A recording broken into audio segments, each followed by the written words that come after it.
Donc du coup Tijo, là on a amené un pull, tu vas nous dire si c'est un vrai ou un faux, et pourquoi c'est un vrai ou pourquoi c'est un faux, tout simplement. Je te laisse regarder. Alors du coup, box logo pitch, ouais, déjà ça dépend à quel prix tu l'as eu déjà. Alors celui-là, il a été acheté à 70 €. Pour ceux qui connaissent la marque Suprême, un box logo pitch en boutique on vend très cher, il est largement plus cher que les 1000 €. Donc 70 €, c'est sûr que c'est cadeau.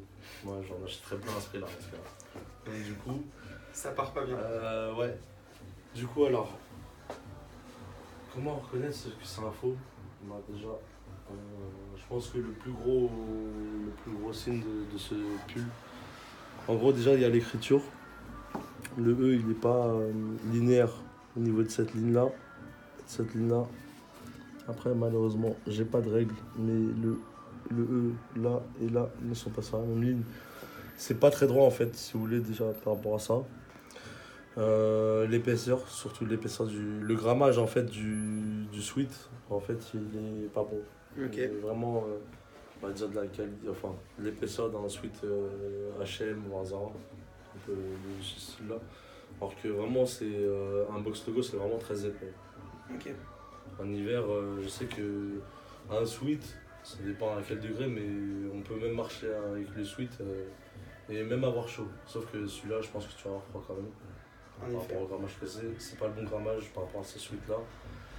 Après à l'intérieur le problème c'est que là les étiquettes ils les font grave bien, Ouais, elle est pas mal faite. c'est grave bien fait. Et là aussi c'est pas très droit. Le gars un peu en biais. Du coup là on le voit pas très bien mais en tout cas. Sinon le reste c'est pareil qu'un vrai. Le grammage encore une fois c'est là qu'on voit que c'est un peu bizarre. Mais... La matière. Ouais, la matière. Même comment il se tient, ça se voit qu'il est pas assez rigide. Vraiment, un sweat comme celui-là, il bouge pas, il peut rester droit. Alors que là, il a plein de plis. Il est un peu, voilà. Ok. Et l'étiquette du bas peut-être? Est-ce qu'il y a Aussi. un truc à dire dessus? Non, ouais. Au niveau de là, il est trop proche du pli. Pour moi, c'est pas forcément le cas. Ok. Donc du coup, ta conclusion sur ce pull, c'est C'est du fake, 100%. malheureusement. Mais qui est quand même pas Très bien trop mal fait, comme Très la bien. paire qu'on a vue avant, même au niveau de l'étiquette qui est quand même, comme tu l'as dit, qui est très très bien faite. C'est super bien fait, franchement. Pour quelqu'un qui connaît pas, honnêtement, il aurait pu y voir du feu.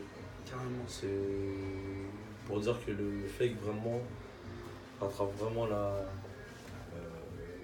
temps. Enfin, La qualité des vrais. Ok, mais merci encore Tijo. Y'a pas de soucis, merci à toi. Reviens quand tu veux, Yes. n'hésite pas.